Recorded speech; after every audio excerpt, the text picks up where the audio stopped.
Good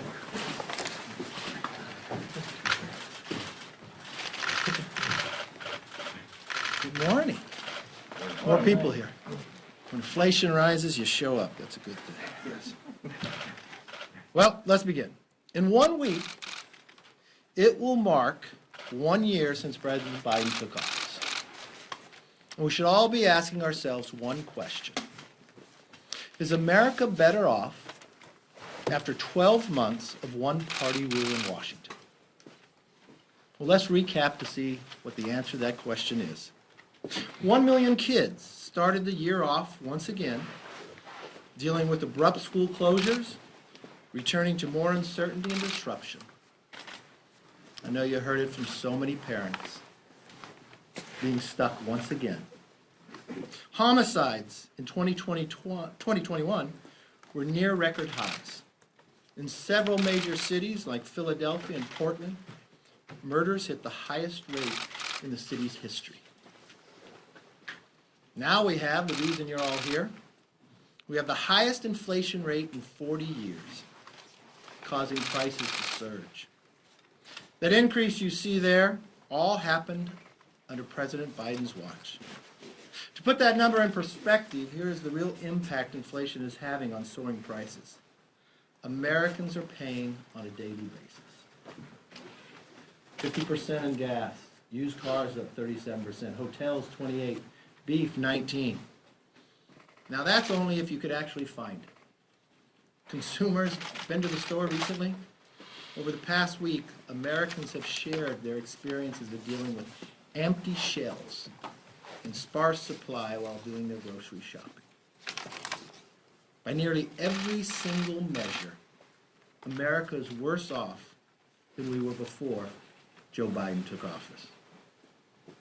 And despite the slews of ongoing crisis, what did the president do and where did he travel this week? Did he go to a school to advocate for our children to return to the classrooms? No, he did not. Not to one of the communities dealing with the historic crime surge. And we know he didn't go to the border to see the situation firsthand because he's been avoiding that crisis all year. No, the President of the United States went to Atlanta to appease his Twitter base, spread falsehoods, and to disparage millions of Americans.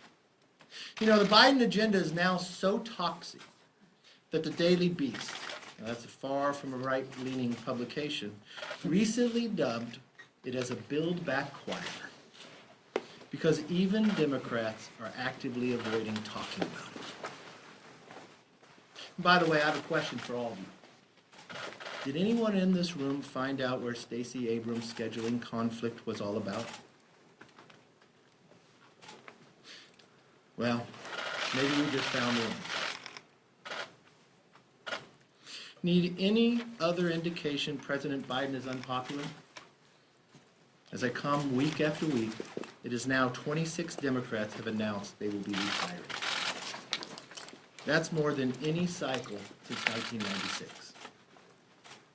And as I've said from the very beginning, that number will get higher. They cannot run on a record of failure. They definitely can't run on a record of accomplishment. I know that record will be higher than 30 retirements as it goes. Who can blame these Democrats?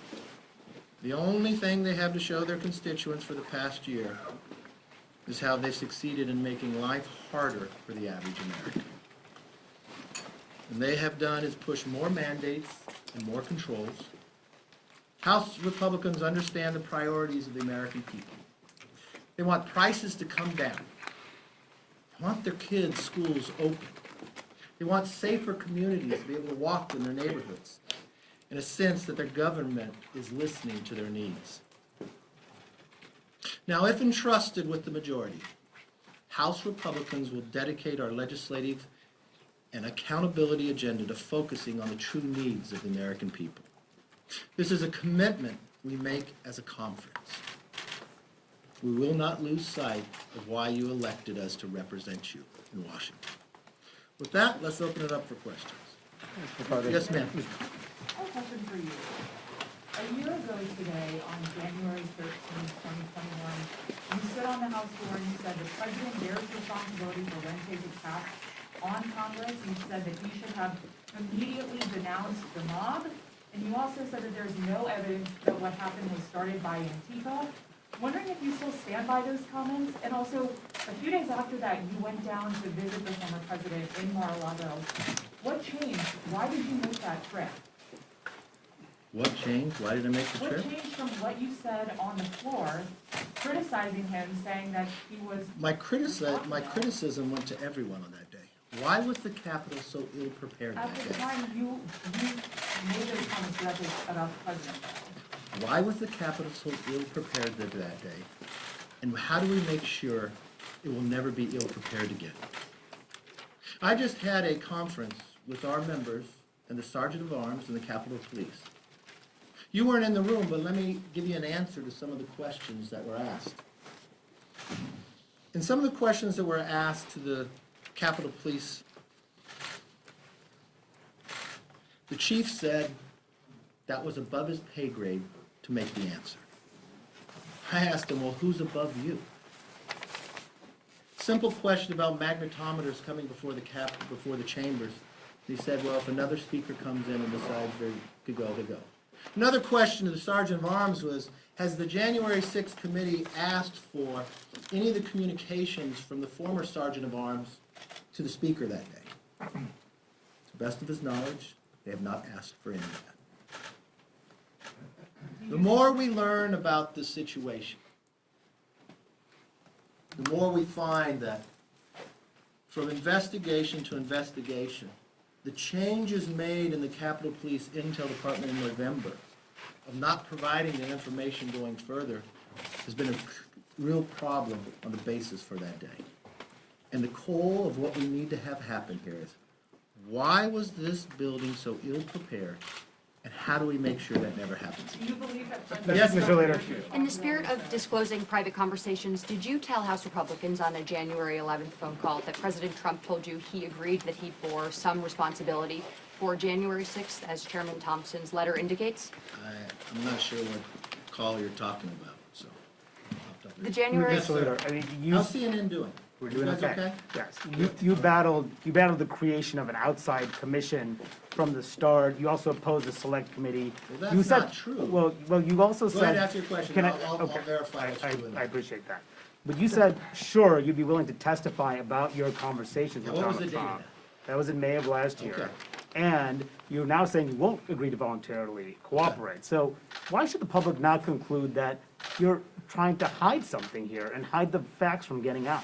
Great question. I hope everything gets corrected at CNN.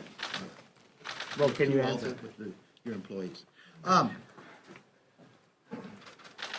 After January 6th, you can state this, who was the first person to offer a bipartisan commission to look at that day? Was it me? I'll help you. The answer is yes. Nancy Pelosi waited 4 months. In that time period, as we came here and discussed many times, we'd ask some questions. My fear began to erode that she'd play politics with this. You watched it unfold, how she would prepare that who can have a subpoena power, who can have the scope, continuing to fight it all along the way, that we now found she just played politics while the Senate had 2 committees, bipartisan, look at what happened on January 6th. The FBI was doing their own investigation. And you all know the role of Congress, the only role we have is legislative. You asked me that question in May. That was 2 months before Nancy Pelosi decided, for the first time in history by any speaker, to deny the minority to even put their individuals on a committee. So when you asked me that question, never did I think a speaker would play such politics and then appoint a chairman who starts the committee by saying the only person out of bounds is the speaker. And now that we find, even when we ask to preserve that information with the Sergeant of Arms, that they will not provide it. Maybe if Nancy Pelosi had done what other speakers would do, and not play politics with it, There could have been a different answer. If you're subpoenaed, will you sir. defy a Yes, sir. subpoena? Will you Mr. defy a Mr. subpoena? McCarthy, you have a unique window into the president on that day, January 6th. You were one of the only few people who spoke to him that day.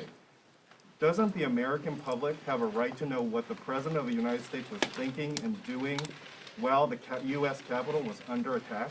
You know, that's a great question. You know the great thing about that? I didn't wait a year later. On January 6th, I spoke to the American public. Not by one network, but by many networks. My conversation was very short, advising the president of what was happening here. There is nothing that I can provide the January 6th committee for legislation of them moving forward. There is nothing in that realm. It is pure politics of what they're doing. So tell us. Will you defy a subpoena? On that note. Yes. So when you're in the majority, the only oversight you guys will conduct is oversight that you intend to write bills off of? Is that your, because Congress has a long history of legislating, of oversight that doesn't necessarily result in legislation. You guys did it, Pelosi did it, Boehner did it, Ryan did it. I mean, there's a long history of that. So you guys are only And gonna conduct. how often have we gone after people's phone records? I'm asking you about what you will do. What you will do if you are the Speaker of the House, will you only conduct oversight that is legislative? You know what we'll do if we are entrusted with the majority? The first thing we'll do is talk about how do we lower the prices for the American public? How do we make gasoline price affordable? How do we put food back on the shelves?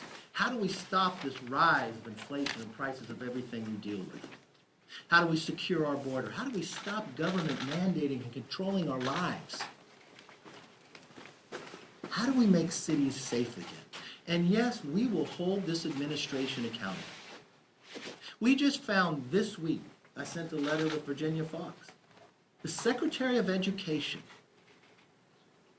asked the National School Board to send them a letter so he can go to the Attorney General to now investigate the parents who go to school board meetings of terrorism.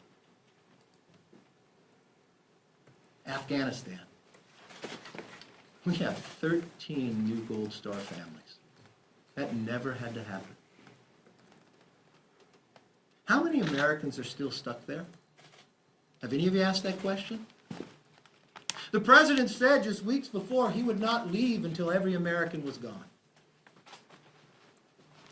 The taxpayer that bought all that weaponry that the Taliban now has. You got any reporting and recording of where that is? Where's it being sold to now on the black market? IRS releasing Americans' tax returns. Yes, we can do both, and we will. I hope you all have a great weekend. Take care. Will you defy a subpoena from the committee? Kevin, you're not gonna call me? Can you?